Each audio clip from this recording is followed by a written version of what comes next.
Hi everyone. Okay, hi. Bonjour à tous. Bonjour à tous. Donc, je vais essayer d'être là. Donc, bonjour et bienvenue à tous. Bonjour à cet événement. Donc, nous allons évidemment parler des implications immunitaires d'un contre-coup d'une réaction violente contre les droits de l'homme. Je suis réellement très contente de voir qu'il y a autant d'amis et de groupes HPG avec les différents directeurs des politiques. Donc, nous allons commencer par une petite excuse parce que nous avons eu quelques petits problèmes techniques et je m'excuse réellement pour tous ceux qui nous rejoignent en ligne, mais nous sommes ici maintenant et nous voilà avec vous. Donc, c'est un panel qui est réellement fantastique, un panel qui est extrêmement intéressant. Donc, c'est un sujet qui est assez étrange parce que tout simplement, ce n'est pas toujours évident, les relations qui sont entre les actions humanitaires et puis les droits de l'homme, et puis cette relation qui est parfois, qui n'est pas toujours très confortable avec les activistes et les défendeurs des droits de l'homme, défenseurs des droits de l'homme. Donc, lorsque nous parlons de toutes ces violations, l'idée de plaider évidemment pour cela, donc avec ce risque-là de perdre parfois cette capacité d'aider les gens qui sont réellement dans le besoin. Donc, le Sri Lanka, le Myanmar, la Syrie, donc quelques-unes ou bien quelques-uns des endroits évidemment où on reconnaît réellement un échec évidemment de l'humanitaire, où l'engagement n'a pas du tout été suffisamment impliqué évidemment, surtout par rapport aux violations des droits de l'homme. Donc, c'est un événement qui fait partie évidemment donc, de ce groupe ou bien du Conseil général de HPG, évidemment. Nous allons parler, il est très important évidemment de parler de ce que nous sommes en train de faire par rapport aux défis et la responsabilité politique, évidemment. Donc, en même temps, il est très important de questionner, d'interroger évidemment quelles sont les organisations est-ce que ces organisations font suffisamment lorsqu'elles voient réellement ces violations des droits de l'homme. Donc, ce n'est pas quelque chose qui se passe uniquement dans les contextes de crise, mais c'est quelque chose également qui se passe dans les démocraties ou bien les surnommées démocraties libérales. Et donc, à quel point cela est-il crucialement interconnecté avec nous? Donc, donc l'idée, c'est de protéger évidemment la vie des personnes les plus vulnérables lorsque nous parlons évidemment donc, de personnes de crise. Donc, l'idée, c'est de trouver cet équilibre-là avec les libertés. Donc, puisque nous nous intéressons à cet événement-là, donc c'est quelque chose que nous avons déjà fait en 2020, après ce qu'on pensait évidemment, donc donc avec le Conseil de sécurité, et donc lorsque nous parlons évidemment de cela, de la manière avec laquelle cela peut s'arranger dans différents contextes. Donc, on pensait réellement, donc on voyait donc qu'il y avait un démantèlement, il y avait plusieurs rejets de ce qu'on appelle la SEC, par exemple, de différentes autres institutions. Donc, on voit un manque et une absence d'engagement, de plaidoyer, d'engagement envers les populations civiles à travers les agences humanitaires. Évidemment, lorsque nous voyons une impunité de plus en plus grande par rapport à ces violations des droits de l'homme. Donc, et cela était avant la situation que l'on voit aujourd'hui en Grande-Bretagne avec le gouvernement de la Grande-Bretagne, évidemment, donc qui permet évidemment, donc ce que nous voyons, c'est une tentative évidemment de parler de cette responsabilité envers les réfugiés, par exemple. Donc c'est quelque chose qui nous amène à un non-respect des droits internationaux. Donc, donc, ce sont également, nous avons vu qu'il y avait un grand changement par rapport à différentes choses, par rapport à ce rejet, ce contre-coup que nous voyons par rapport aux droits de l'homme, une sorte de renversement, de retournement de situation. Mais avant cette situation que nous voyons aujourd'hui à Gaza, donc le président Biden et les autres leaders occidentaux qui reconnaissent ouvertement qu'il y a de grandes violations des droits de l'homme qui sont faites par Israël. Ce que nous voyons maintenant, c'est un démantèlement de toutes les règles, de toutes les institutions qui sont conçues normalement pour défendre les droits de l'homme, pour les droits des citoyens. Donc, c'est quelque chose évidemment on voit les conséquences qui menacent la vie évidemment. Donc, nous devons tout simplement voir les crises de réfugiés sur les frontières européennes et nous voyons également ces conséquences-là ici. Donc, pour essayer d'éclairer ces différentes questions-là, pour mettre en lumière cette question, évidemment, de l'humanitaire et de la crise, nous avons avec nous des personnes qui sont magnifiques. Donc, tout d'abord, nous avons avec nous Donc, nous avons donc avec nous Hassan Aqad, qui est écrivain, réalisateur et activiste des droits de l'homme, évidemment. Donc, j'ai l'impression que c'est quelqu'un qui fait énormément de choses, évidemment. Et donc, mais pour le moment, il m'a dit qu'il travaillait beaucoup, évidemment, afin d'amener ces questions concernant le déplacement, essayer d'humaniser tout cela, amener cette question à des audiences très, très larges à travers les films, à travers d'autres plateformes. À ma gauche, j'ai avec moi Dr Sultan Barakat, qui est le directeur de l'Institut international pour les recherches stratégiques et qui est également professeur à l'université Hamad Ben Khalifa au Qatar. Et ensuite, j'ai également avec moi euh, Fereshta Abbas, qui est une chercheuse afghane et qui travaille évidemment sur les droits de l'homme en Afghanistan et sur les droits de l'homme de manière beaucoup plus générale. Nous avons également avec nous Monsieur Danis Rizk-Janjra, qui est le PDG d'Oxfam Grande-Bretagne, ici au Royaume-Uni. Et avant que l'on commence évidemment notre webinaire, et tout simplement, nous avons une interprétation simultanée en arabe, français et puis espagnol. Donc, si vous voulez tout simplement cliquer sur le bouton qui est au milieu de votre écran, le petit globe là, pour tout simplement voir, trouver la langue qui vous intéresse, que vous voulez entendre. Donc, si quelqu'un a envie d'utiliser, vous avez le tweet, vous avez le hashtag ODI. Donc, s'il vous plaît, vous pouvez également utiliser la fonction de chat pour les questions et les réponses, pour toute question, pour tout commentaire que vous voudriez faire. Donc, je pense que nous allons commencer avec vous, Hassan. Donc, je voulais tout simplement commencer par des questions personnelles. L'image que vous aviez peut-être de la Grande-Bretagne et comment cela a-t-il changé peut-être en étant ici en Grande-Bretagne? Donc maintenant, vous vivez ici depuis quasiment une décennie. Bonjour, bonjour. Je ne sais pas si vous pouvez m'entendre très bien. Donc, je suis née en Arabie Saoudite et puis j'ai vécu en Syrie. Donc, ma vision de la Grande-Bretagne, était assez incroyable, en fait, tout simplement, parce que pour moi, c'était réellement, donc, c'était un pays réellement qui avait une démocratie, et donc pour moi, il y avait cette image-là, mais cette image s'est évaporée quelque part, hein, donc voilà.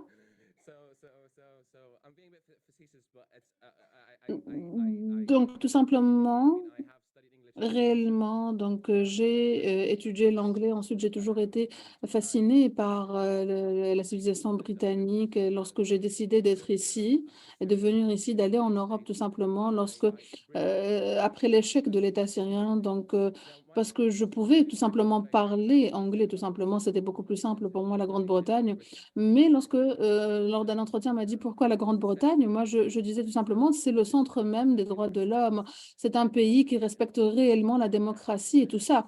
Donc, c'est une question de transparence, de liberté, ces choses auxquelles je donne beaucoup de valeur, évidemment. Et donc, je vais être très honnête. Donc, je peux le dire, j'ai été déportée.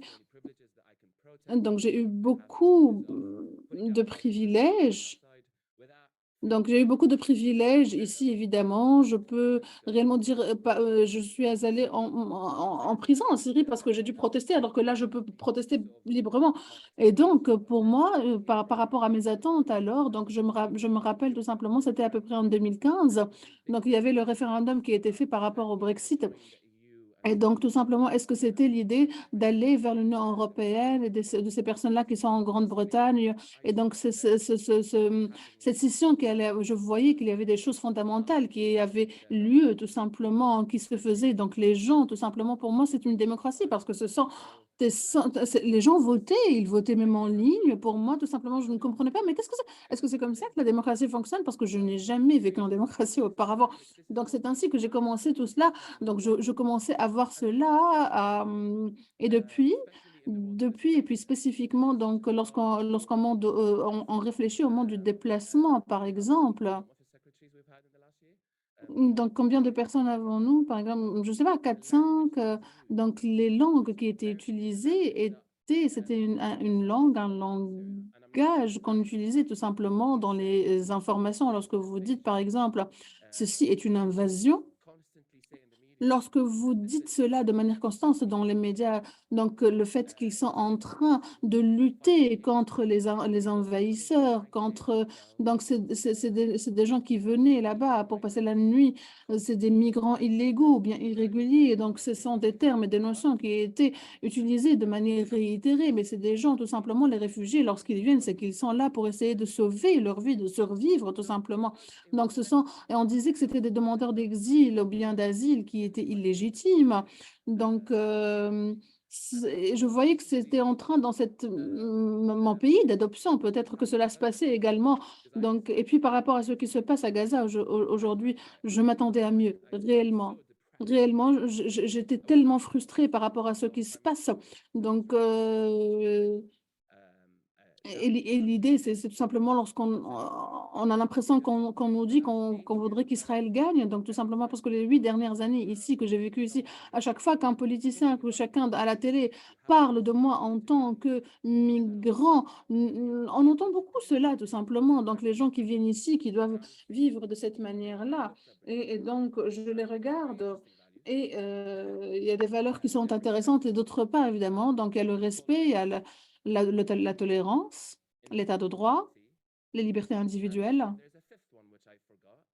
Et il y a une cinquième valeur que j'ai oubliée, mais qui sont des valeurs intéressantes, tout simplement. Donc, je ne pense pas que notre gouvernement fasse quoi que ce soit avec ces valeurs-là, ou bien qu'il agisse en respectant ces valeurs-là. Donc, moi qui me force réellement à respecter, pas, je ne me force pas, moi qui respecte ces valeurs-là, évidemment. Donc, là, avec ce qui se passe à Gaza, ce qui se passe là-bas. Et donc, même ici, tout simplement, lorsque vous voyez donc, vous pouvez évidemment imaginer cela. Nous sommes un pays raisonnable, mais notre patience, nous n'avons plus maintenant de patience. Notre Parlement est souverain et donc nous devons prendre des décisions qui ne doivent pas être défaites par la Cour. Donc, règle numéro un dans les valeurs britanniques, donc c'est l'état de droit. Et là, et là, tout simplement, ils l'ont tout simplement jeté dans les ordures. Ils l'ont jeté dans les toilettes. Donc, tout simplement, certes, je n'ai pas répondu à votre question, mais oui, oui, c'est ce que je pense. En fait, c'était là, finalement, mes attentes là versus la réalité que j'ai trouvée en Grande-Bretagne. Et puis, je n'ai jamais voté de ma vie. Je n'ai jamais voté, tout simplement, parce qu'encore une fois, je n'ai pas eu le privilège d'être capable de voter et j'étais réellement très excitée par rapport à cette question. Donc, et donc, c'est quelque chose qui, durant les 6 derniers mois, donc l'idée de voter, le droit de voter par rapport donc lorsque nous parlons avec les avocats des droits de l'homme et regardons tout ce qui se passe et regardons, voir cette électricité qui est partie, ce qui se passe, donc les gens qui sont menacés et donc le vote c'est pour un cessez-le-feu. Donc, je me suis sentie un SDF politiquement. J'étais dans un pays où je voulais réellement être, de faire partie d'un mouvement politique, etc. Ce sont autant de choses que je n'ai jamais pu faire. Mais là, non. Donc, c'est réellement, véritablement ce que je ressens. C'est très intéressant d'entendre cela de votre part. Donc, en plus, évidemment, de votre expérience personnelle, mais également, évidemment, les différents points de vue que nous pouvons. Donc, à HPG, nous pensons réellement que ces choses-là en termes d'analyse, nous analysons ce genre de choses, nous essayons de mettre en place des politiques, nous essayons de cerner, de comprendre les applications des gens, mais des personnes comme vous qui vivent entre deux mondes, c'est quelque chose qui est très intéressant également. Et puis, lorsque, lorsque nous parlons des renseignements militaires britanniques, donc j'étais là, je me disais, je n'aime pas trop ça. Et donc, je suis là-bas et je me rappelle quelque chose après avoir quitté la Syrie. Donc, c'est quelque chose qui est un peu controversé. Lorsque j'ai quitté la Syrie, parce que tout simplement, il y avait des menaces de mort. Et donc, tout simplement, lorsque je suis partie au Liban, donc j'ai eu une rencontre avec le ministère. Donc, je voulais tout simplement faire partie C'était très bizarre. Donc, c'était en disant que je voulais rejoindre le renseignement, j'étais tout simplement très bizarre. Après avoir expliqué cela, moi qui avais à l'époque 22 ans, moi qui étais très en colère et que je voulais tout simplement avoir une vengeance secrète, je voulais une communauté, je voulais de l'argent, tout simplement. Et donc, à un moment, c'est une sorte de souhait, tout simplement, des personnes qui m'aimeraient et qui m'impliqueraient de cette manière-là. Donc, c'est ce que j'essaie tout simplement de souligner par rapport à tout ça. Donc, nous avons parlé évidemment de rôle de ces différents droits, on pourrait en parler également, peut-être en termes de rôle, etc. Nous allons maintenant passer, parler des droits de la femme. Euh, et Farishta, vous avez travaillé sur les droits de l'homme de manière internationale, sur le plan international et puis en Afghanistan. Est-ce que vous pouvez un petit peu nous parler de la manière avec laquelle vous comprenez les choses et puis cet engagement, cette implication pour les droits de l'homme, les droits des femmes? Donc, je voudrais tout d'abord mettre le contexte par rapport à cela.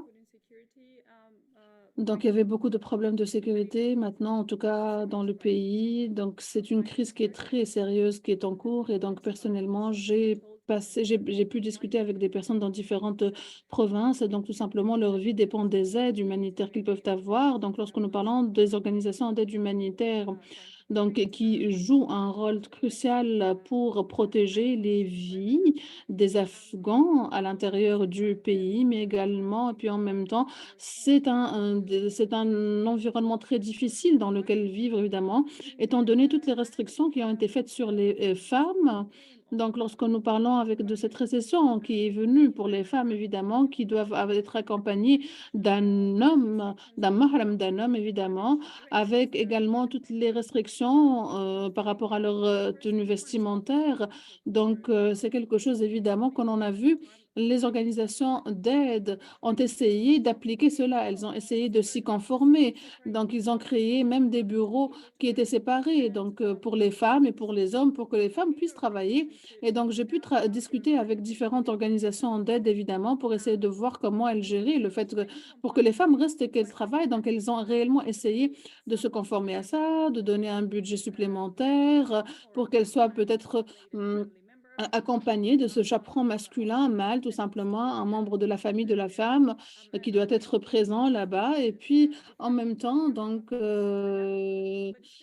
mais c'était spécialement lorsque nous parlons évidemment de ces femmes-là qui devaient réellement être accompagnées par un homme de leur famille, évidemment, ce qui implique forcément un budget additionnel, complémentaire à toutes ces organisations-là et qui n'était pas prévu au départ.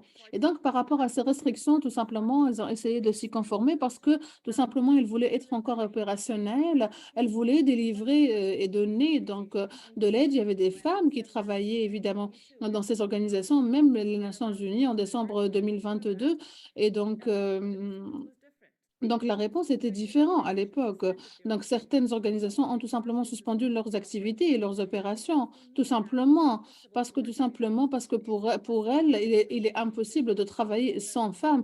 Il est impossible de pouvoir toucher et couvrir les catégories vulnérables si les femmes n'étaient pas là. Et donc, ce processus a duré un certain nombre de mois, évidemment, que vous restiez, que vous travaillez. Donc, il y avait des déclarations, des communiqués qui ont émané des organisations onusiennes, d'autres organisations d'aide humanitaire, évidemment, disant que nous sommes en dehors de l'Afghanistan, nous ne pouvons plus être opérationnels.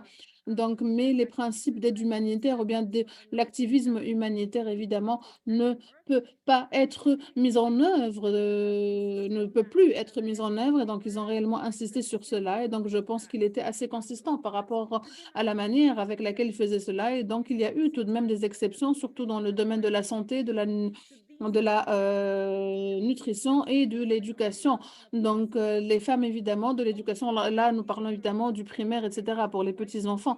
Donc, pour certaines organisations ont essayé de reclasser leurs équipes féminines. Donc, certaines femmes pouvaient travailler peut-être de chez elles, de manière virtuelle. Donc, des organisations qui essayaient tout de même de maintenir et de garder également ces équipes féminines, le personnel féminin. Donc, Donc, en essayant tout simplement de leur donner un travail qui soit fait de manière virtuelle, à distance. Donc, elles ont réellement essayé d'avoir certaines exceptions, en tout cas dans ces trois secteurs. Donc, je voulais également souligner le fait, évidemment, que c'est un fardeau qui est très lourd, qui est sur ces organisations-là, tout simplement parce qu'elles essaient d'atteindre les catégories les plus vulnérables, puis en même temps, elles ne peuvent pas se passer, ne peuvent pas, elles ne veulent pas tout simplement se conformer à ces lois qui sont extrêmement répressives pour les femmes. Donc, ils ne veulent pas tout simplement qu'elles puissent se conformer à ces lois abusives que les talibans sont en train de mettre en œuvre. Donc, à un niveau politique, c'est parce que tout simplement, nous sommes conscients que certaines organisations ont pu négocier à un niveau local, régional pour pouvoir travailler de cette manière-là. Et je pense tout simplement ce qui est réellement très important lorsque nous parlons d'organisations d'aide, tout simplement lorsqu'elles essaient de travailler dans ces zones-là ou bien dans ce genre de contexte et situation de conflit continu comme l'Afghanistan. C'est l'idée de mettre en place des activités coordonnées ensemble. C'est réellement très difficile d'amener, de réunir tous ces acteurs-là, évidemment, qui ont parfois des perspectives différentes. Mais moi, je parle évidemment que les gens qui travaillent dans l'aide humanitaire ne sont pas naïfs, tout simplement. Et donc, d'une manière ou d'une autre, donc, ils ont besoin, évidemment, de mettre en place des négociations politiques également. Donc, il y a beaucoup de chevauchements par rapport à cela à différents niveaux. Et donc, les amener tous ensemble pour qu'ils puissent travailler en coordination les uns avec les autres. Donc, surtout dans des situations comme l'Afghanistan, parce que tout simplement, les organisations d'aide humanitaire essaient réellement de garder ou bien de préserver ces trois secteurs-là qui soient opérationnels, qui travaillent encore d'une manière évidemment qui leur permettrait de rester dans la durabilité. J'ai un rapport concernant évidemment l'accès à la santé, vous pouvez voir réellement que le système de santé de l'Afghanistan le budget n'a jamais été, il a toujours été dépendant de l'aide, il n'y a jamais eu de budget indépendant pour la santé. Il a toujours été géré par les organisations d'aide. Et lorsque tout simplement il n'y a plus ces financements-là, et lorsqu'il n'y a plus ces organisations-là, personne ne peut être sûr que tout ça, que cela va encore fonctionner. Donc, il est très important. Nous avons besoin que ces organisations-là restent là-bas parce qu'il n'y a pas de remplacement, il n'y a ni infrastructure, ni système qui pourrait remplacer cela. Et donc, si vous avez besoin de quelque chose, cela signifie que vous devez trouver autre chose, une alternative. Donc, ce que je dis, c'est que tout simplement, c'est un fardeau énorme à mettre sur les épaules de ces organisations en leur demandant de faire ceci et cela. Mais mais c'est également une manière pour que ce soit plus utile, celle de la coordination tous ensemble. Donc, j'ai l'impression que vous trouvez cette tension parfaite, évidemment, entre délivrer de l'aide, donner de l'aide et essayer d'équilibrer les droits de l'homme, peut-être à travers des actions collectives et communes également. Et donc, c'est une manière qui pourrait peut-être avoir un effet de levier par rapport à tout cela. Donc,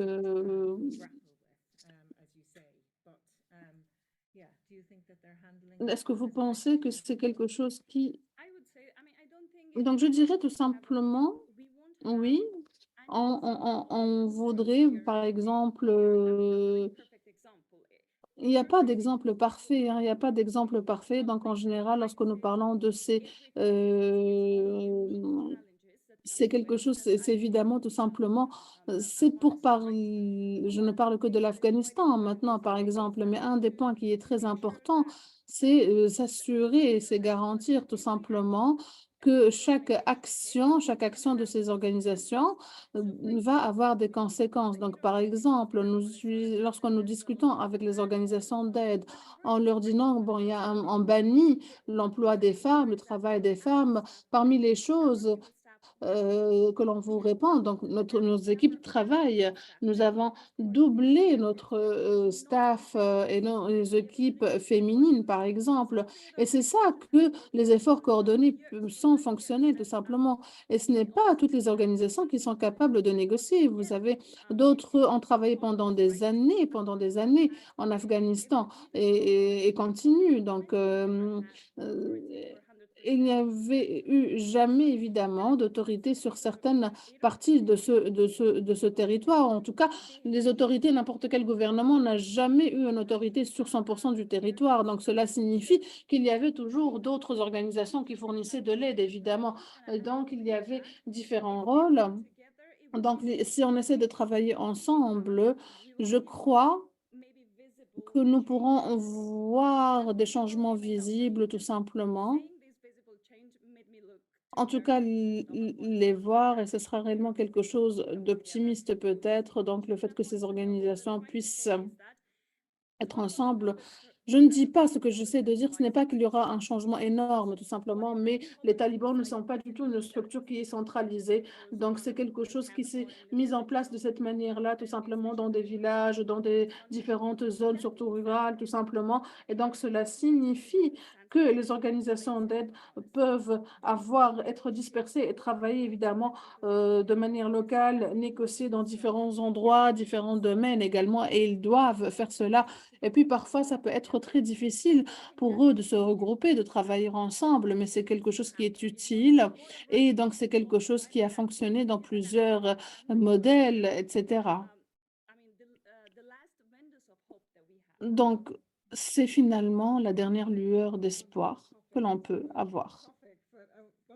Merci, merci beaucoup. Donc, nous sommes en train de sauter d'un sujet à un autre et tous les sujets sont réellement très importants. Donc, je voulais tout simplement vous poser la question quant à cette intersection concernant évidemment l'aide humanitaire, les organisations d'aide et les droits de l'homme. Comment vous pouvez voir les implications évidemment avec ce qui se passe maintenant? Comment vous voyez par rapport à cette érosion des droits? Donc, le problème, la manière avec laquelle nous percevons les choses à partir du 7 octobre et puis toutes les actions qui ont eu lieu après, et donc c'était réellement très clair sur le plan politique et puis sur le plan humanitaire. Donc, les agences d'aide humanitaire ont accepté la position dans laquelle Israël a mis les Palestiniens. On oublie que ces organisations ont oublié les Palestiniens qui étaient dans cette prison ouverte pendant plus d'une vingtaine d'années, tout simplement. Donc, nous nous sommes adaptés, nous avons adapté la chose, la manière avec laquelle on faisait les choses avec toutes les limites et les frontières qu'Israël avait mis en place. Donc, et c'est quelque chose qui est devenu, c'est devenu bien pire après 2014. Donc, lorsque le déconstruction de Gaza, ce mécanisme-là a été mis en place, donc après la guerre. Donc, et donc, c'est quelque chose qui, on voyait tout simplement que le problème était là, avait compromis tout simplement nos principes. Les droits qu'on voyait comme tels n'étaient plus réellement là, tout simplement. Et ou tout simplement, ils ont été faits et mis en place par les Nations Unies, donc une entité évidemment étrangère qui a le contrôle sur la moitié d'Israël, tout simplement. Donc tout ce qui passe, toute chose qui va à la bande de Gaza depuis 2014 est toujours très détaillée, ce que elle est mise sous microscope, tout simplement, que ce soit pour le matériau, que ce soit pour autre chose, tout simplement. Et c'est quelque chose qui a déjà été accepté. Et on a tendance également à oublier, lorsqu'on nous parlons de ces droits qui s'érodent tout simplement. Donc, nous oublions que 84% des Palestiniens sont déjà réfugiés, évidemment, et que normalement, ils sont sous une protection internationale maintenant qu'ils ont tout perdu. Et donc, il est très important de distinguer donc, entre le fait, évidemment, entre ce qui est juste et ce qui n'est pas juste. Être impartial ne signifie pas que nous sommes aveugles moralement, tout simplement. Donc, nous sommes moralement obligés de faire quelque chose, par exemple, de continuer. Donc, le fait, évidemment, nous devons nous ne pouvons pas nous cacher derrière cette image ou bien ce masque d'impartialité en tant qu'excuse, évidemment, pour ne rien dire, parce que tout simplement, les Israéliens pourraient ou ne pourraient pas continuer de... Donc, ils vont faire finalement ce qu'ils veulent. Et mon opinion, tout simplement, c'est qu'on compromet par le silence ou bien par cette impartialité notre position et notre moralité. Et donc, je ne vais pas être très lent, mais c'est un désastre que l'on est en train de voir de manière quotidienne. Et donc, lorsque nous parlons de la protection internationale, c'est quelque chose évidemment qui est très important, non seulement pour les Palestiniens et pas seulement pour les Gazaouis. Nous sommes en train, cette protection internationale aurait dû exister depuis 1967, depuis le premier jour d'après la fin de post-guerre, tout simplement. C'est donc, pendant des années, évidemment, nous avons vu que cela fonctionnait quelque part. Donc, avec les Palestiniens,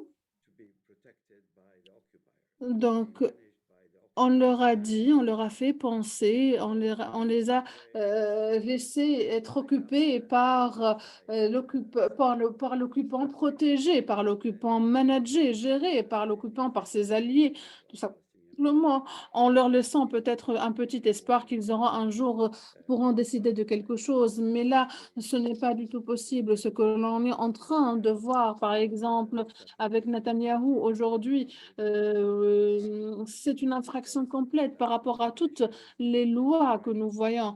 Par rapport, donc, ce sont des personnes qui sont en train de menacer les gens, qui sont en train de créer, Netanyahou est en train d'établir des milices, en train de terroriser des gens, en train tout simplement de rendre leur vie complètement impossible. Donc, il est en train de faire exactement la même chose partout, à Gaza et ailleurs, donc à Jérusalem ou autre, ou bien en Cisjordanie, pardon.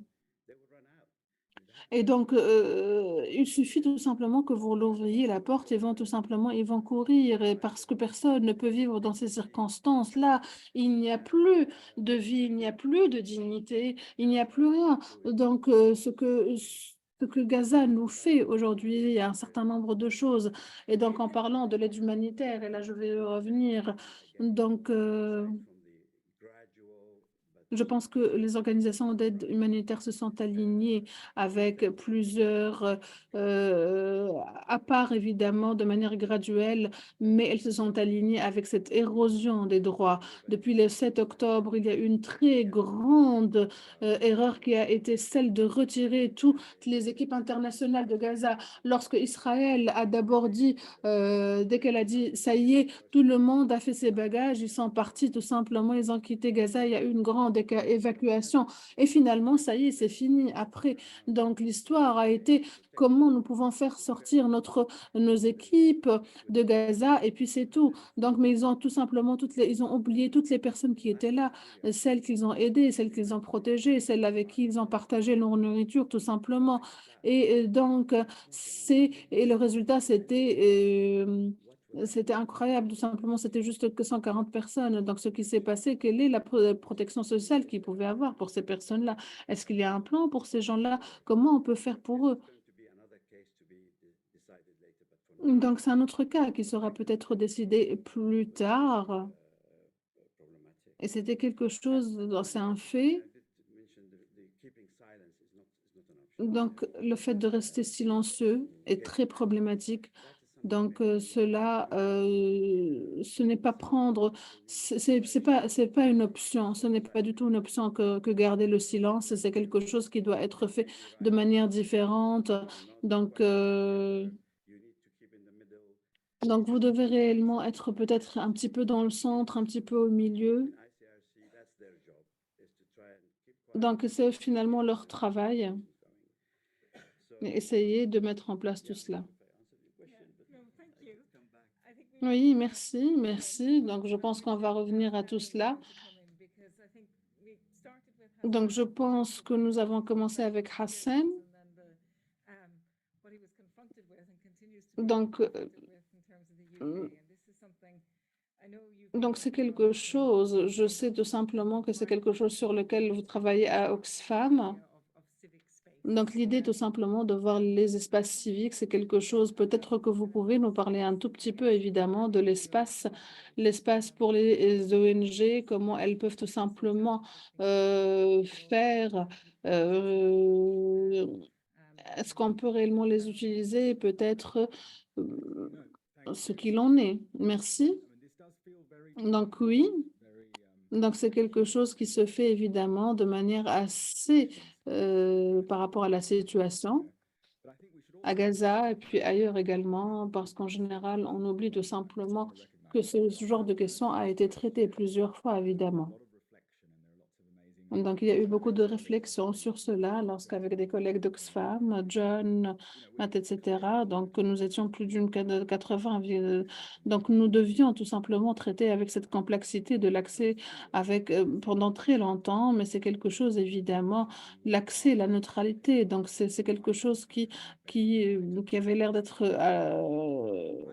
on devait trouver une réponse qui était différente.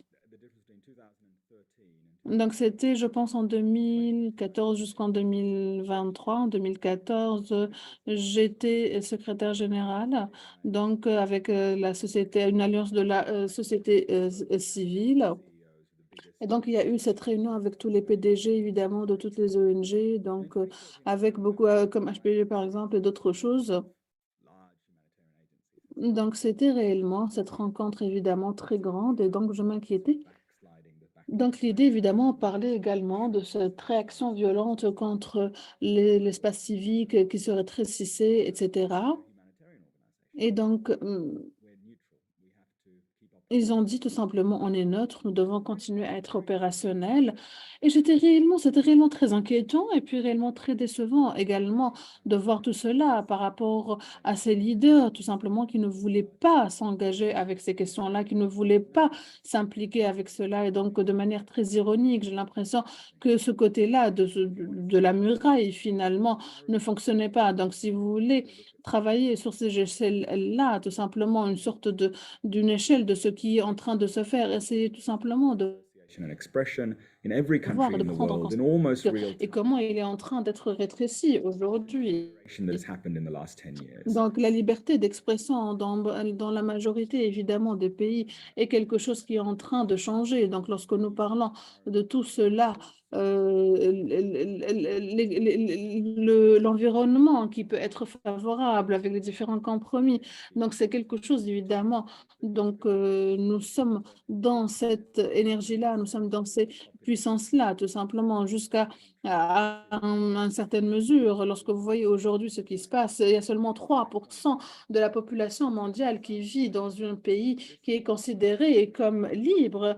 Et donc, voilà, comme Hassan l'a dit tout simplement, voilà, ce magnifique pays qui est démocratique, qui est libre, indépendant. Non, non, la Grande-Bretagne a déjà été déclassée au début de cette année à cause de ce qui se passe en termes de liberté de protestation. Et donc, avant même la déclaration, avant même ce qui se passe à Gaza aujourd'hui, et donc il y a 6 mois déjà, il y a eu ce problème-là, évidemment, par rapport à ce déclassement. C'est quelque chose qui est très inquiétant, évidemment. Donc, dans ce pays, alors qu'on pensait vivre dans une démocratie qui est mature, finalement. Donc, l'autre chose, évidemment, l'autre point dont je voulais parler, c'est qu'il y a, donc l'autre différence peut-être, c'est comment y a-t-il des organisations qui travaillent dans ce, peut-être, et c'est quelque chose qui est important, cela signifie que nous sommes plus vulnérables à ce genre d'attaque et à ce genre de réaction violente, peut-être, ou bien retour, ce contre-coup. Et donc, peut-être qu'on devrait être mieux préparé, donc travailler ou bien penser à une autre approche. Donc, il est important, évidemment, de trouver peut-être à ce genre quelle est l'approche qu'on pourrait avoir. C'est quelque chose qui doit, évidemment, nous amener à nous engager par rapport à ces questions-là. C'est lorsque tout simplement, donc c'est quelque chose qui vous force réellement à des certaines contraintes et vous devez traiter. Vous devez réellement vivre avec parfois ces contre-coups-là, tout simplement. Donc l'idée, de manière similaire, parler les acteurs que nous voulons promouvoir ou bien nourrir ou bien aider, tout simplement. Parfois, ils n'ont pas la couverture que les ONG traditionnelles peuvent avoir. Ils n'ont pas également un logo, un brand auquel on pourrait faire confiance. Ils n'ont pas cette protection-là pour pouvoir faire sortir leurs équipes lorsqu'il y a une crise. Donc, il y a un certain nombre de choses qui se passent maintenant qui peut être impactées par ces contre-coups. Lorsque nous parlons de justice, par exemple, lorsque nous parlons de questions des droits en termes de genre, de justice globale, et par rapport à Oxfam qui est très en rapport par rapport à ce conflit, vous avez été impliqué dans cela, évidemment, mais ce n'est pas le seul conflit dans lequel, évidemment, Oxfam a pris position. Donc, je me pose la question, vous, en tant qu'Oxfam, quelle est, en tant qu'organisation des droits de l'homme et en tant qu'organisation humanitaire, qu'est-ce qu'on en pense? En fait, deux observations. Tout d'abord, en ce qui concerne évidemment ce pays, euh, il y a des défis évidemment à niveau institutionnel. Donc, par rapport aux organisations de la société civile, donc c'est réellement par rapport à cette capacité d'être indépendant que la société, tout simplement, qu'il y ait évidemment cet effet-là qui soit important. Donc, il y a eu à un moment donné une tentative, évidemment, euh, c'était une proposition au niveau du cabinet par rapport donc, qui nécessitait tout simplement que toute personne ou bien que toute aide des États-Unis, de la Grande-Bretagne, pour recevoir une aide de la Grande-Bretagne, on ne doit pas critiquer la Grande-Bretagne ou bien le gouvernement. Donc, il y a eu une directive qui a été tout ça très rapidement enlevée du site web, vous imaginez, tout simplement. Donc, c'était quelque part pour tâter le terrain, pour voir ce qu'il était possible. Donc, vous imaginez, lorsque nous parlons de cet environnement opérationnel ou bien d'opération pour toute organisation, surtout celles évidemment qui ne peuvent pas ou bien qui veulent parler, qui veulent plaider pour une société civile indépendante, donc ils vont ressentir tout simplement bien plus vulnérables après cela. Donc le deuxième point évidemment, c'est lorsque je vous entends parler de Gaza, vous savez évidemment, vous, Sultan, votre équipe, évidemment, nous avons des droits. Vous avez des droits, vous avez un programme de crise, évidemment. Donc pour moi, ça me brise. C'est une expérience qui me brise le cœur, en tout cas par rapport à mon expérience de 5 ans maintenant dans cette organisation. Et donc leur poser la question, qu'est-ce qu'on doit faire? Et le message, il est clair. Vous devez faites tout ce que vous pouvez pour arrêter cela. Faites tout ce que vous pouvez pour un cessez-le-feu, pour arrêter le cycle de violence. Et donc, c'était très clair. Donc, aujourd'hui, nous sommes en 2023 et puis la seule chose que l'on peut faire, c'est aller vers un plaidoyer, tout simplement. Et pour avoir un plaidoyer qui soit fort, le plus fort que l'on puisse, tout simplement, afin d'amener peut-être la paix dans cette région qui est en trouble aujourd'hui. Donc, on a l'impression parfois que ce n'est pas tout simplement. Merci. Donc, le fait de passer du personnel vers l'institutionnel, c'est très... euh, donc, il y a différents, évidemment. Euh, Vous reconnaissez évidemment cette image où on voit évidemment, c'est quelque chose que l'on voit dans le travail, dans les opérations. Donc, ce que vous pensez du rôle, qu'est-ce que le rôle d'une organisation d'aide humanitaire? Donc, je pense que nous avons quelques micros dans la salle, donc on aimerait bien vous entendre maintenant. Je vois quelques mains se lever. A lady here at the front. Madame devant. Donc, est-ce que... Bonjour. Donc, je suis de UCL pour la santé globale. Donc, pour moi, un des points qui est très important, évidemment, durant les dernières semaines, durant les témoignages qui étaient très puissants, Donc, c'était un mandat qui est strictement humanitaire pour faire cela et puis il rapportait, le rapport qu'on voyait évidemment, donc techniquement, pour moi, durant les dernières semaines, ont renforcé le besoin de revenir vers les principes de base de l'aide humanitaire. Donc, c'est le témoignage le plus puissant de cette situation si les gens, tout simplement, donc d'un point de vue humanitaire, donc par rapport à la santé, par exemple. Donc, la puissance de ces messages, c'est quelque chose qui nous pousse réellement à réfléchir à cela et à sortir de cette technicité peut-être. Beaucoup de mains devant.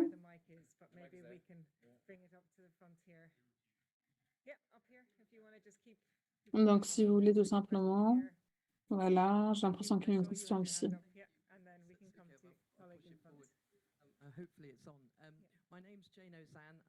Donc, je m'appelle Jane Hassan.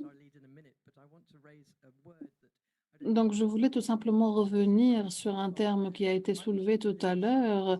Donc, moi, je travaille avec les leaders religieux. Donc, j'aimerais bien parler brièvement de la religion, évidemment, par rapport évidemment à ces discriminations que l'on voit, la sexualité et puis l'identité de genre, tout simplement, puis cette conscience-là que l'on voit de plus en plus, cette discrimination.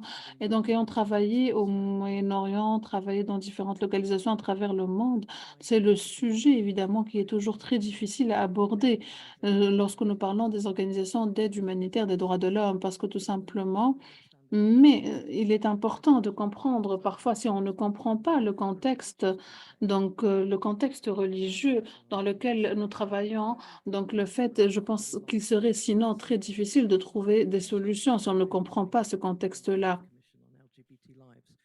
Ma question, évidemment, et là je parle de ce qu'on appelle la commission interreligieuse, intercroyance concernant les vies LGBT.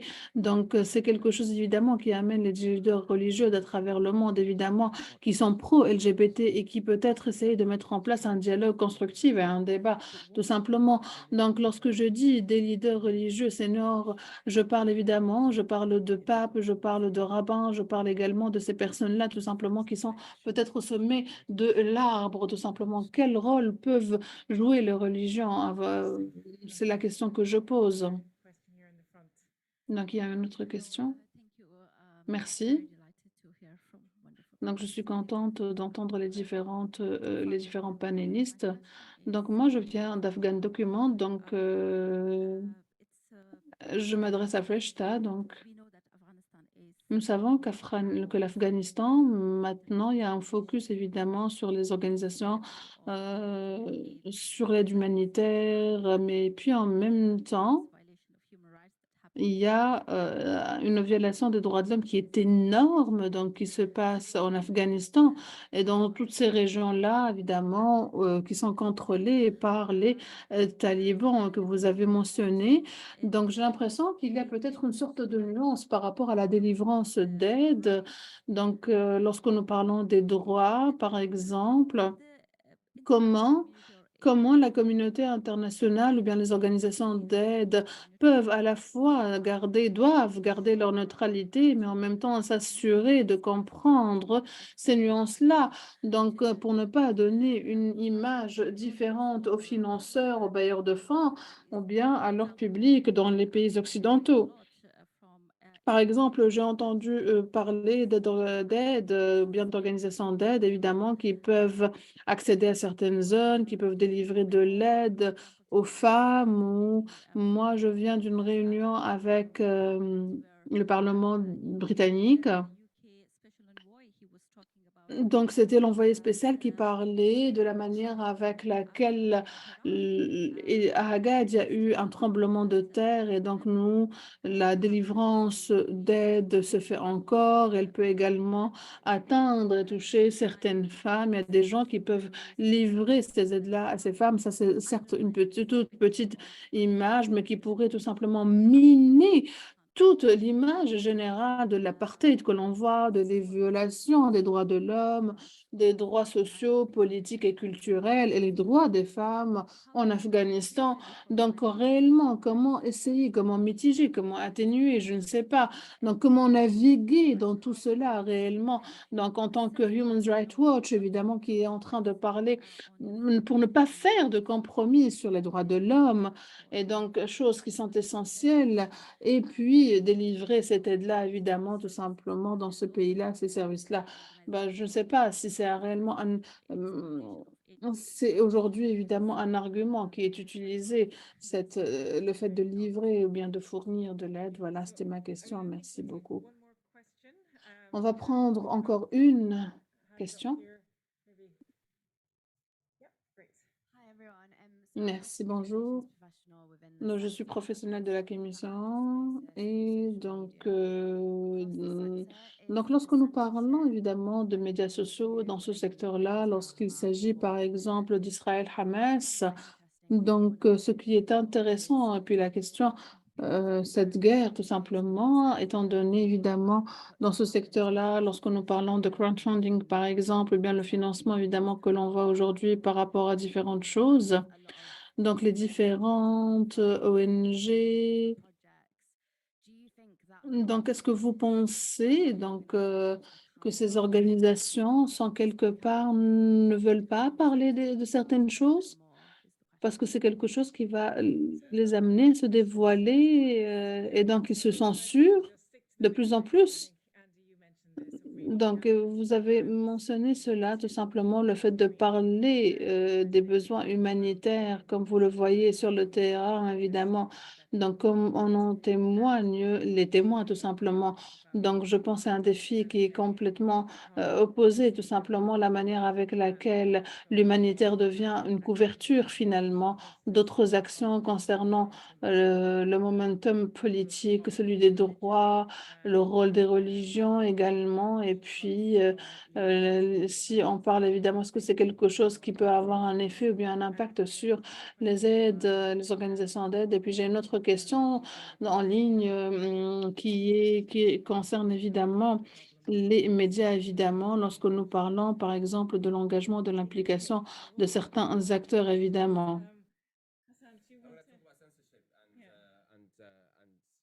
Donc, je vais parler de la censure. Lorsque vous avez parlé de ces organisations qui ne veulent pas parler, donc j'ai l'impression que tout le monde est apeuré, que tout le monde est craintif, parce que ce sont des temps qui sont effrayants, évidemment. Donc, lorsqu'il y a eu la révolution syrienne, les gens tout simplement avaient commencé avec des comptes de faux profils, tout simplement, ou bien ils cachaient également leurs identités lors des protestations. Donc, c'est quelque chose que, parce que, en fait, les gens perdaient leur travail, leur emploi, les organisations étaient également contrôlées par le gouvernement, donc ils devaient tout simplement faire ce que les bailleurs de fonds demandaient. Si vous ne le faites pas, ils vont enlever leur financement. Vous allez perdre évidemment ce financement qui permet qu'un projet reste viable et puis qu'il puisse soutenir les flux. Et donc la censure fait partie de cela. Donc il était très intéressant pour moi de comparer entre la réponse à l'Ukraine, par exemple, par rapport à la réponse à Gaza. Donc, par exemple, lorsque je vois Tesco, donc ces financements qu'il y a eu, donc on va donner des donations, il y avait des drapeaux de l'Ukraine un petit peu partout, et donc c'est également des crimes de guerre, mais c'était sauvage, c'était des crimes de guerre, mais c'était tout simplement facile. Même les écoles, il y avait même des levées de fonds dans les écoles. Donc, lorsque vous comparez cela à ce qui se passe en Palestine, c'est rien. Donc, je pense qu'au cœur de cela, donc, il y a beaucoup de racisme. Beaucoup, beaucoup de racisme. Je peux être faux, mais je pense réellement qu'il y a du racisme, tout simplement. Donc, tout simplement, ils sont blancs, ils ont des yeux bleus, ils conduisent les mêmes voitures que nous. Donc, ce sont quelque part des réfugiés civilisés. Donc, ce n'est pas du tout la même chose. Et donc, voilà, c'est une rhétorique tout simplement qui est maintenant diffusée. Donc, c'était quelque chose, et il n'y a pas de fumée sans feu, hein, évidemment. Donc, Je pense évidemment que nous devons restructurer le modèle même de l'aide humanitaire parce que je pense que c'est quelque chose qui doit être dirigé par les gens de la communauté. Donc, qu'il y ait des gens qui ont de l'expérience qui fassent cela parce que beaucoup de personnes tout simplement mettent cela sur les médias sociaux et en disant oui, voilà, on est cool, on est diversifié, mais non, pas du tout. Et donc, et puis également, je pense qu'il y a cet accès parce qu'on a parlé d'accès tout à l'heure. Lorsque vous parlez ou bien vous parlez contre ce qui se passe, par rapport à cela, je pense qu'Oxfam fait cela. Bah, lorsque, par exemple, vous allez financer, des organisations qui sont, gérées par la communauté, qui sont déjà fiables, auxquelles on fait confiance, pourquoi tout simplement vous devez amener des occidentaux là-bas, tout simplement? Pourquoi ne voyons pas cela davantage? Donc, pour qu'ils reviennent chez eux après et qu'ils écrivent des mémoires sur le traumatisme ou bien sur le choc post-traumatique. Donc, je ne sais pas si j'ai répondu à cette question. Puis, vous voulez, je n'arrête pas de dire conflit, mais je pense que c'est un conflit Hamas-Israël, certes, mais moi, je ne parlerai pas. C'est une guerre à Gaza. Voilà, c'est ce que je pense. Et c'est peut-être les termes les plus adéquats.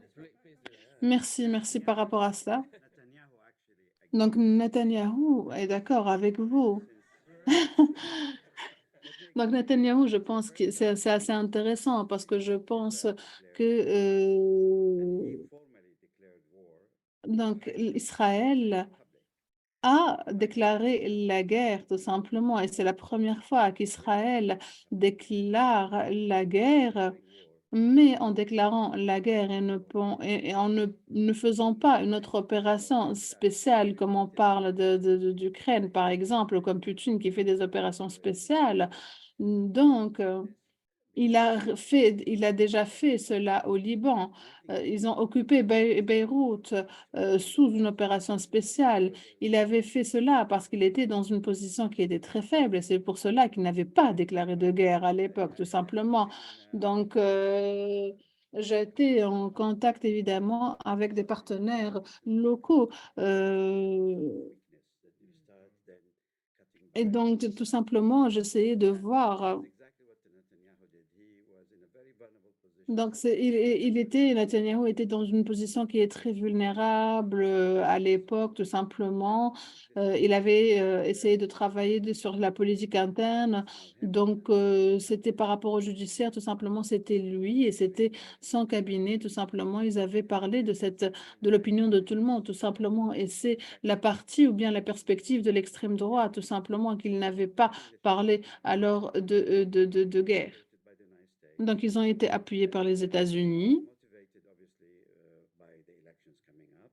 Donc, ils ne sont pas, il y a des élections, ils sont très motivés également par les élections qui vont avoir lieu bientôt en Israël. Et donc, tout cela, évidemment, par le vote religieux qui va avoir, évidemment, des sionistes, tout simplement. Donc, l'ironie, tout simplement, de ce rappel de cela, lorsque nous pensons que les Israéliens, les sionistes, tout simplement, pensent qu'ils peuvent appuyer les Juifs en allant en Palestine, en se convertissant, tout simplement, les chrétiens sionistes qui peuvent aller là-bas et se convertir. Donc, soit ils se convertissent, soit ils meurent tout simplement, donc parce qu'ils ont confiance que cela va se faire. Donc, et les Israéliens disent tout simplement, faisons ceci étape par étape. On va bâtir tout d'abord l'État et ensuite on va parler de la conversion des chrétiens.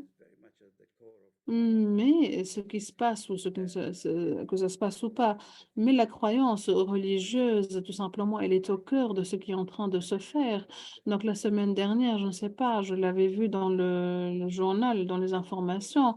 Donc il était là, donc tout simplement, ils attaquent les personnes. Il y a beaucoup de mouvements et donc tout simplement, il a réellement mis une fondation pour la colonisation de Gaza. Donc la fondation pour une nouvelle colonisation, tout simplement. Et donc, lorsque nous parlons euh, Et donc c'est quelque chose auquel on devrait, s'attendre dans les jours à venir évidemment, de voir les premiers donc que ce soit évidemment il n'y a plus de frontières,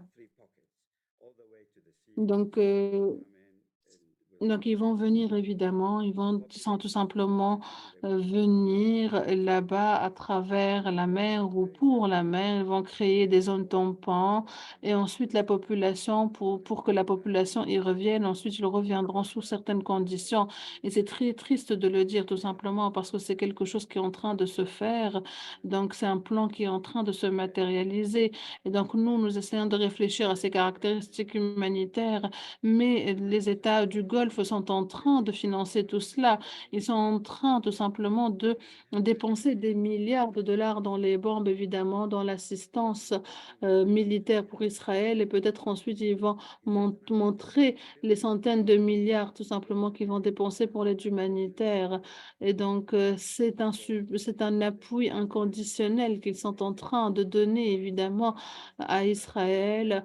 Donc, ils ont tout simplement les mêmes récits, le même narratif évidemment pour ce qui se passe maintenant, donc en Irak, en Afghanistan bien avant. Et donc, il le fait de cette manière-là parce qu'il sait que c'est réellement très sophistiqué de le faire de cette manière très évidente et qu'il connaît parfaitement l'histoire de l'Europe, tout simplement, et qu'il connaît également l'histoire du Moyen-Orient. Et donc, tout simplement, il est revenu à ses racines bibliques. Il a tout simplement mélangé trois histoires avec l'Holocauste, avec donc il a tout mélangé ensemble évidemment entre le Liban, pas le Liban pardon, entre le 9 septembre, 2001, l'Holocauste, et donc finalement il a ajouté à cela l'État islamique, Daesh, et donc vous voyez ces 3 histoires, Holocauste, 9 septembre, et l'État islamique pour essayer de créer cette histoire-là où il peut tout détruire et détruire en étant tranquille, il peut tuer les gens parce qu'encore une fois, on est silencieux, ils détruisent, il y a, des gens qui détruisent la ville, qui tuent les gens, qui tuent les enfants, qui déplacent des milliers et des milliers de personnes et donc c'est quelqu'un qui est très intéressé, très intelligent dans la compréhension de toute la zone, de tout ce qui se passe à ce niveau-là et donc vous pouvez revenir, donc ça fait maintenant 8 semaines, 60 17 000 personnes ont été tuées. Je ne sais combien de personnes en sont blessées.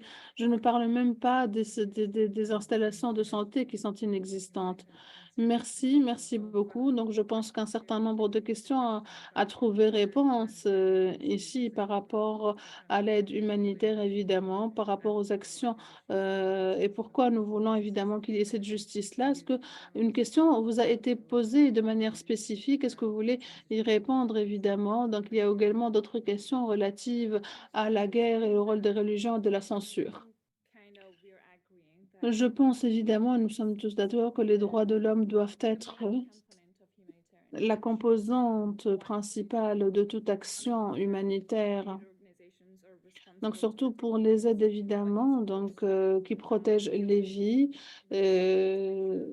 Donc, il est important de s'assurer évidemment que le spectre évidemment des droits de l'homme est réellement au cœur des activités, surtout lorsque nous parlons évidemment, donc lorsque nous parlons donc surtout même après une action, une activité, donc on essaye tous évidemment de dire cela, mais peut-être qu'il est temps évidemment que l'on puisse définir le rôle des humanitaires, spécialement lorsque nous parlons des conflits évidemment qui ne cessent de se suivre l'un à la suite de l'autre. Donc, et je pense que c'est parmi les pires choses qui peuvent survenir dans ce monde, évidemment. Je ne peux pas imaginer évidemment la guerre en Ukraine ou bien ce qui se passe aujourd'hui en Palestine. J'ai l'impression, Israël-Palestine, donc j'ai l'impression que nous sommes en train d'aller vers des orientations, bien des directions qui sont différentes. Donc j'ai l'impression qu'il est temps maintenant de tout redéfinir parce que nous avons beaucoup parlé de la manière avec laquelle les humanitaires sont en train d'opérer, ou bien la manière avec laquelle ils sont en train de faire des choses. Et donc l'idée, c'est peut-être d'arriver à quelque chose, donc on pourrait peut-être faire mieux. Donc, lorsque nous parlons évidemment, donc un point qui est très important, c'est que nous avons besoin d'un mécanisme de contrôle qui est très important pour essayer de contrôler la manière avec laquelle cette aide est utilisée maintenant. Et la solution à une crise humanitaire n'a jamais été de dispatcher l'aide simplement, n'a jamais été d'envoyer évidemment de l'argent liquide ou bien d'envoyer de l'argent. Non, les Nations Unies, non, non. Elles sont toujours en train de donner des sacs, évidemment, des coupons, tout simplement parce qu'il n'y a pas de système bancaire. C'est pour cela qu'ils peuvent donner de l'argent liquide. Donc, l'Afghanistan n'a pas de banque centrale et donc le système économique a complètement collapsé, tout simplement. Donc, l'idée, c'est qu'on essaie toujours d'aider. Il n'y a jamais eu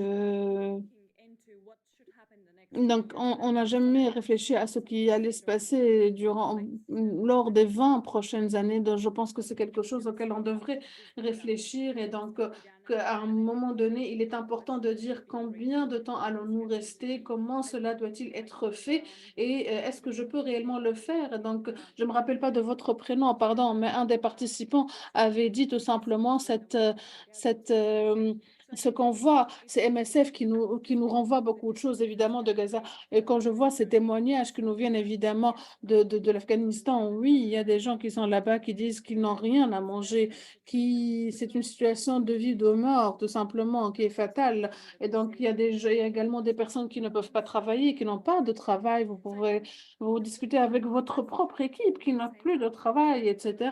Et donc, je pense qu'il est très important de recadrer tout cela maintenant. Donc, est-ce que vous voulez maintenant essayer Donc, je pense que je vais répondre à la dernière réponse, à la dernière question qui a été posée, qui est très structurelle. C'est une question structurelle. Je ne sais pas pour les organisations individuelles, évidemment, lorsque vous essayez de voir le financement ou bien comment cela se fait pour les grandes organisations. Il y a un changement sismique qui a eu lieu il y a un certain nombre d'années, évidemment. Donc maintenant, c'est quelque chose il y a des contraintes directes, évidemment, qui viennent, il y a des principes que nous devons, par rapport à ces programmes de sous-subvention. Donc, c'est quelque chose, c'est tout un système qui est très complexe, évidemment. Donc, c'est un système qui est très difficile également et dans lequel, évidemment, c'est quelque chose, vous devez préserver votre indépendance et surtout votre voix. Et donc, il est très important que l'on parle de cela. L'idée, c'est tout simplement de travailler sur ce plaidoyer que nous essayons de faire pour les expériences vécues, évidemment, pour les personnes, pour les collègues, pour les personnes avec lesquelles nous travaillons. Donc, donc c'est quelqu'un, Franck Joule m'avait dit à l'époque, vous devez. Donc, c'était magnifique. Donc, c'est quelqu'un qui a dit, soyez le plus politique. Donc, et essayez d'être le plus, paraissez le plus charitable, mais soyez le plus politique. Et je pense que c'était réellement quelque chose qui était très important, mais ce qu'il n'avait pas dit, c'est tout simplement ne n'ayez pas honte d'être dans le politique, d'être politisé, tout simplement. Donc, par rapport à si je peux me permettre, madame, vous avez absolument raison lorsque vous parlez de cette question, évidemment, de religion. Donc, il est important de comprendre le contexte bien plus général. Lorsque nous parlons de liberté individuelle, etc. Donc, le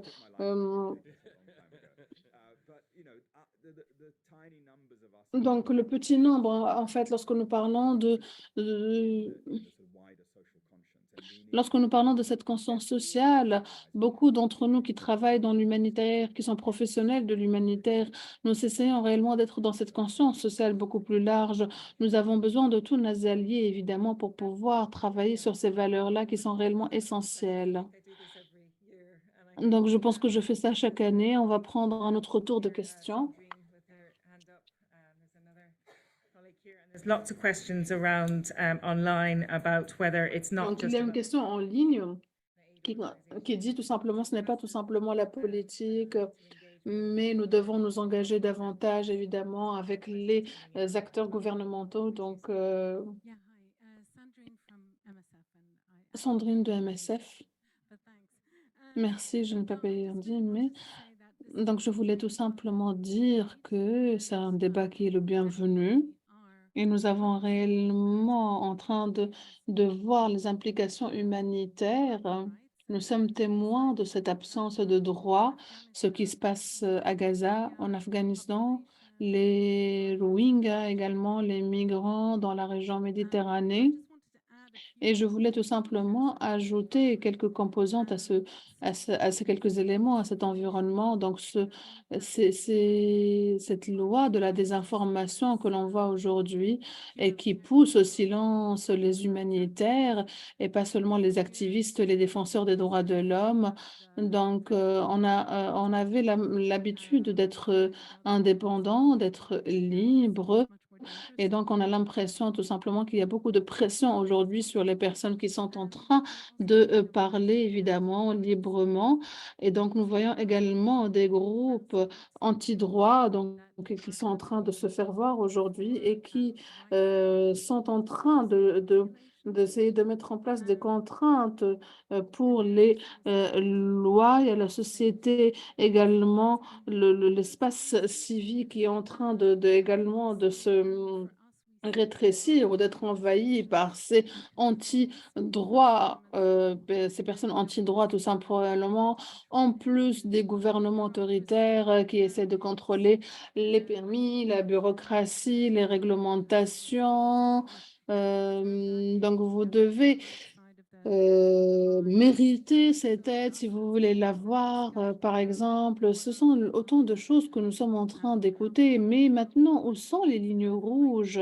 Donc, pour nous, évidemment, c'est un environnement qui est très contrôlé. Nous travaillons avec le ministère de la Santé, des organisations locales, mais ils savent évidemment que l'expression que la liberté d'expression, que la liberté de réunion sont menacées. Et donc, nous sommes réellement dans cette criminalisation des agents et des travailleurs d'aide humanitaire.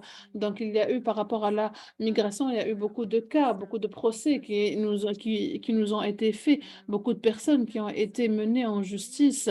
Donc, oui, pour moi, l'histoire réellement ici, c'est que nous devons travailler sur les organisations et avec les organisations d'aide humanitaire et des droits de l'homme pour essayer de continuer cette lutte-là. Une autre question, je pense qu'elle est ici. Donc, je m'appelle Karen. Donc, j'ai déjà travaillé avec MSF et Ricost. Donc, je suis là, donc je suis en train de préparer ma thèse. Donc, je suis réellement par cette représentation dans les médias aujourd'hui que l'on voit en Angleterre. Donc, c'est quelque chose, je suis consternée par cette image-là que l'on voit aujourd'hui. Donc, c'est terrible. Je suis juste, pas appelez-moi naïve, mais je suis complètement dégoûtée parce que je suis en train de voir, évidemment, tout simplement. Donc, moi, ce que je ne comprends pas, c'est tout simplement pourquoi le gouvernement britannique est-il aussi anti-palestinien? Je n'arrive pas à le comprendre, tout simplement, parce que le rôle qu'ils ont joué il y a plusieurs années, pourquoi tout simplement ne peuvent-ils pas qu'est-ce que nous pouvons faire, nous, les ONG, pour essayer de persuader le gouvernement peut-être de changer d'avis ou de prendre d'autres opinions?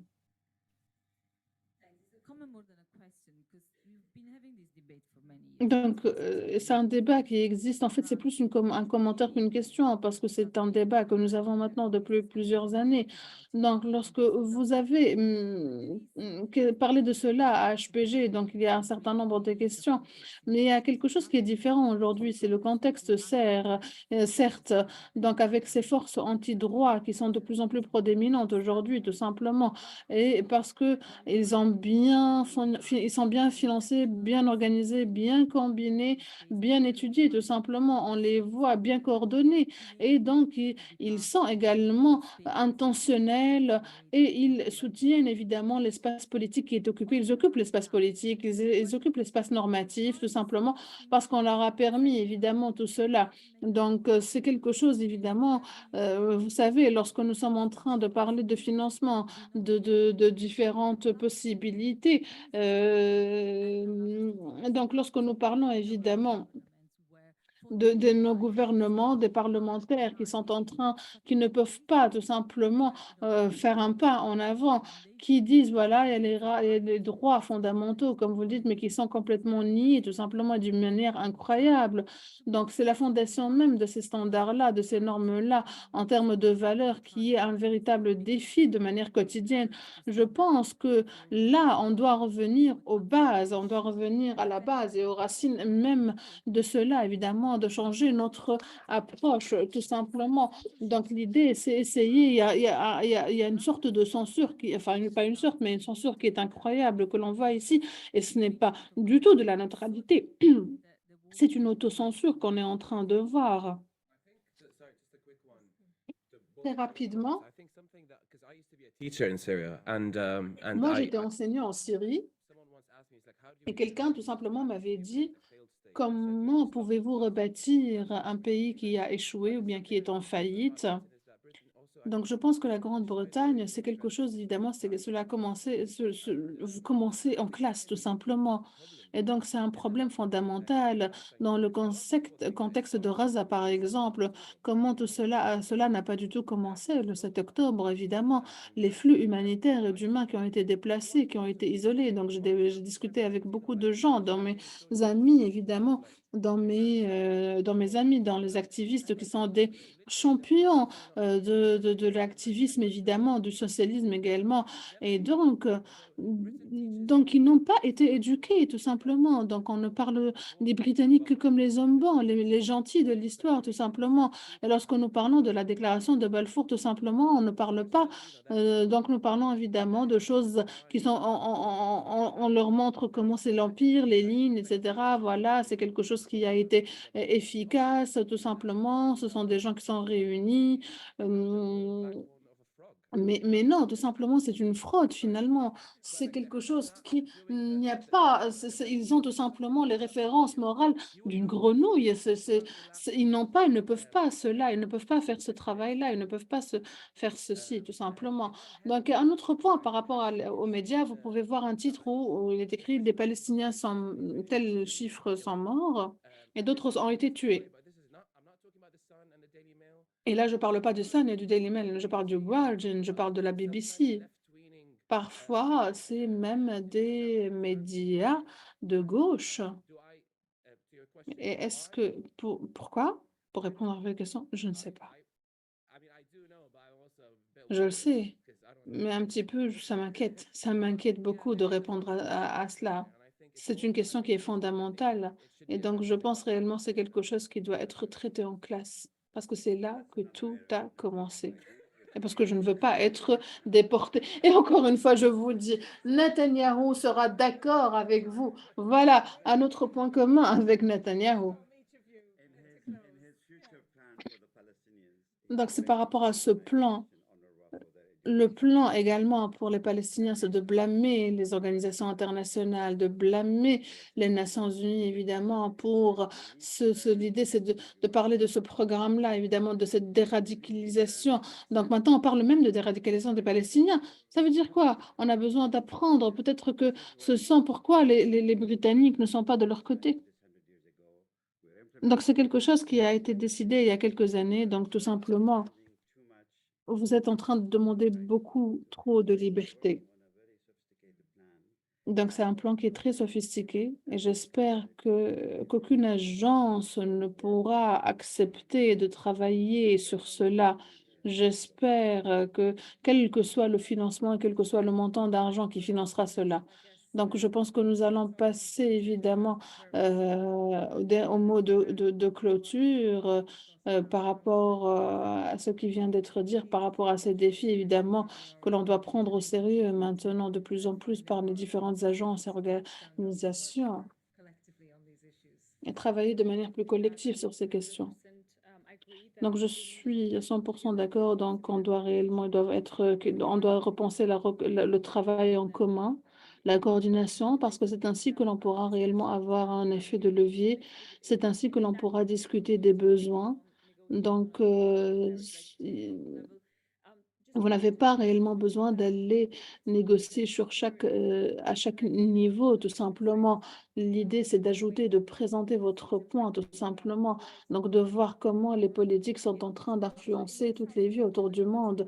Ça peut être ridicule, mais c'est quelque chose qui est très important parce qu'on le voit également, évidemment, on les voit également en Grande-Bretagne, lorsque vous réfléchissez aux militaires britanniques qui sont en train de commettre des crimes de guerre en Afghanistan, ou bien qu'ils les ont commis en fait. Et ensuite, tout simplement, on voudrait que les talibans soient responsables de tout cela, qu'ils rendent des comptes par rapport à tout cela. Non, ce n'est pas possible. Ce sont les choses évidemment qui me surprennent réellement. Lorsque vous êtes en train de parler du détail évidemment de ce qui se passe au sud de l'Afghanistan et le travail et les militaires, les crimes de guerre évidemment qui ont été là-bas. Donc comment osez-vous comment osez-vous accuser nos enfants? Comment osez-vous les accuser de faire quelque chose alors qu'ils savent parfaitement que cela a été fait? Donc, tout simplement, il y a une exigence de critique qui est très importante que l'on devrait peut-être avoir. Donc, nous voyons évidemment qu'ils doivent être peut-être du côté droit. Non, ils utilisent également cette qualification pour être capable de critiquer tout simplement. Donc, mais finalement, ils sont aussi fous que les talibans. Donc, par rapport à Sandrine, vous avez également parlé des leaders religieux de l'Holocauste. Donc, c'est Martin Niemöller. Je ne sais pas si vous en rappelez. C'était un prêtre qui, juste après la Deuxième Guerre mondiale, avait réfléchi aux leçons de l'Holocauste. Il avait donné un discours qui était assez long au Parlement. Donc, tout d'abord, ils sont venus pour les socialistes, mais ils n'ont pas parlé. Donc, ensuite, ils sont allés aux syndicalistes, mais je n'ai rien dit parce que je n'étais pas syndicaliste. Ensuite, ils sont venus pour les juifs. Je n'ai pas parlé parce que je n'étais pas juif. Ensuite, ils sont venus pour moi. Mais il n'y avait plus personne qui voulait parler pour moi. Et je pense tout simplement que la leçon, c'est tout simplement, ils viendront. Nous ne pouvons pas prétendre que c'est quelque chose qui n'est pas en rapport avec nous, tout simplement. Donc, nous devons réellement, pour nous protéger, nous devons réellement élaborer la manière avec laquelle nous devons défendre les autres. Et je pense que c'est quelque chose qui est très important. Voilà, c'est le point, je pense, aujourd'hui pour la discussion. Nous avons beaucoup parlé aujourd'hui donc, de la violation des droits à Gaza, de cette situation, évidemment, donc, que l'on voit aujourd'hui. Il est très important de rappeler, donc, parce que ce n'est pas tout simplement être du bon ou du mauvais côté, tout simplement. Donc, on parle de civils, de citoyens qui sont en train de souffrir et d'être tués, tout simplement. Donc, lorsqu'on essaie de peindre ce qu'on est en train de voir, ce qu'on va de toutes les questions qui ont été ici, ce qui est évidemment personnel, entre le personnel, le professionnel et le politique, je ne vais pas essayer de synthétiser, non, mais je pense que c'est réellement quelque chose qui est très important, donc, de parler de toutes ces questions-là, ici en Grande-Bretagne et dans d'autres, évidemment, c'est quelque chose qui peut se refléter même ailleurs, tout simplement. C'est quelque chose qui est tout simplement dégrisant pour nous. Lorsque nous voyons ce travail, nous devons réellement de nous engager et d'être dans les actions humanitaires. Et les humanitaires doivent peut-être aller encore plus en avant pour essayer de parler de la question de la justice, de la politique et des actions humanitaires. Donc, s'il vous plaît, rejoignez-moi. Soyez avec moi, évidemment. Rejoignez-moi pour féliciter nos panélistes et les remercier pour leur contribution. Merci beaucoup. Merci à toutes les personnes qui sont en ligne avec nous. Donc, certes, nous avons eu de petits problèmes. Donc, merci à tous. Et j'étais réellement ravie de vous voir tous ici ce soir. Et évidemment, rejoignez-nous dehors. Et donc, mes collègues me tueront si je le dis pas. S'il vous plaît, remplissez les formulaires que vous avez sur vos chaises. Merci beaucoup.